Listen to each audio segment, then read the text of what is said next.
Hello everyone, welcome back to my channel. आज के class में हम लोग स्टैटिक्स पढ़ने जा रहे हैं, जिसे हिंदी में सांख्यिकी कहते हैं। स्टैटिक्स से 10th बोर्ड में मैक्सिमम नंबर के क्वेश्चन पूछे जाते हैं, इसलिए इस चैप्टर को बहुत ध्यान से पढ़िएगा। बहुत ही इंटरेस्टिंग चैप्टर है, मज़ा आने वाला है। Let's go. तो ये क्वेश्चन जो हमने लिखा हुआ है, ये 10th बोर्ड 2025 में आया हुआ क्वेश्चन है। तो क्वेश्चन है, health care centre working for the welfare of the patients suffering from dengue recorded the following information. तो ये क्वेश्चन लगाने से पहले हमें मीन मीडियन मोड पता होना चाहिए और उसका फार्मूला भी हमें पता होना चाहिए, तब ये चैप्टर हमारे लिए आसान हो जाता है। तो मीन क्या होता है? माध्य सभी संख्याओं को जोड़कर उनकी कुल संख्या से भाग दिया जाता है, जिसे मीन कहते हैं, और इसे एवरेज या औसत भी कहा जाता है। इसके 3 टाइप्स हैं, direct method, assumed mean method और स्टेप डेविएशन मेथड।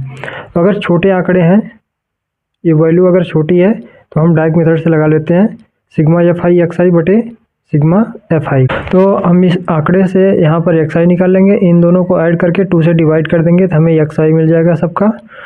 और इसके बाद फिर एक्स आई का एफ आई में मल्टीप्लाई करके फिर ऐड कर देंगे, फिर एफ आई से भाग दे देंगे तो हमें मिल जाएगा मीन। एज्यूम्ड मीन मेथड क्या होता है? जब बड़े आंकड़े हो जाते हैं, 200 300 ऐसे आंकड़े हो जाते हैं, तो हम एज्यूम्ड मीन मेथड का यूज़ करते हैं। तो इसके लिए सबसे पहले हम आंकड़े का हेल्प लेकर एक्स आई निकाल लेते हैं और फिर उसमें से एक बीच का वैल्यू ले लेते हैं, जिसे एज्यूम्ड वैल्यू कहा जाता है। फिर हम डी आई निकालते हैं। डी आई निकालने के लिए एक्स आई माइनस ए करते हैं, तो वो जो वैल्यू हमने माना हुआ है सभी में से उसको घटाते हैं, और उसके बाद फिर एफ आई का डी आई जो हम निकालेंगे उसे मल्टीप्लाई कर देंगे, फिर जोड़ के फिर एफ आई से भाग दे देंगे और एज्यूम्ड वैल्यू को ऐड कर देते हैं, तो हमें मिल जाता है मीन। स्टेप डेविएशन मेथड क्या होता है? बड़े आंकड़ों के लिए जैसे हमने बताया 200 300 अगर क्लास इंटरवल है तो हम इसका यूज़ करते हैं। तो इसमें यू आई क्या है? तो यू आई क्या होता है? यू आई होता है एक्स आई माइनस ए अपॉन एच। एच क्या होता है? Class width. हम बड़ी वैल्यू में से छोटी वैल्यू को निकाल देंगे, जो आएगा वही होता है क्लास विड्थ। यल होता है lower limit of median class. तो यल पता करने के लिए हम सबसे बड़ी फ्रिक्वेंसी देखते हैं, उसके सामने ये लोअर वैल्यू, यही है लोअर लिमिट। अब बहुलक पे आते हैं। बहुलक यानी मोड या मॉडल, सबसे अधिक बार आने वाली संख्या बहुलक कहलाती है, मोड कहलाती है।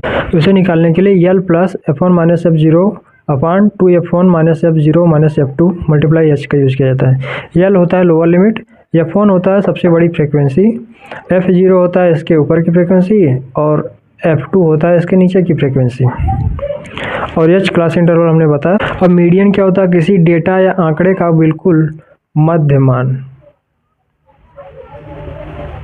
अगर इस तरह से क्लास इंटरवल में नहीं दिया रहता है तो अंकों को हम आरोही या अवरोही क्रम में व्यवस्थित करें। यदि अंकों की संख्या विषम है तो बीच वाली संख्या माध्यिका होगी, अगर सम है तो बीच की 2 संख्याओं का योग बटा 2 कर देंगे, यानी औसत, वही माध्यिका होती है। इस तरह से अगर क्लास दिया हुआ है तो हम मीडियन निकालेंगे, L plus n/2 minus C F upon F multiply H. अब मीन, मोड और मीडियन में क्या रिलेशन होता है? 3 median is equal mode plus 2 mean.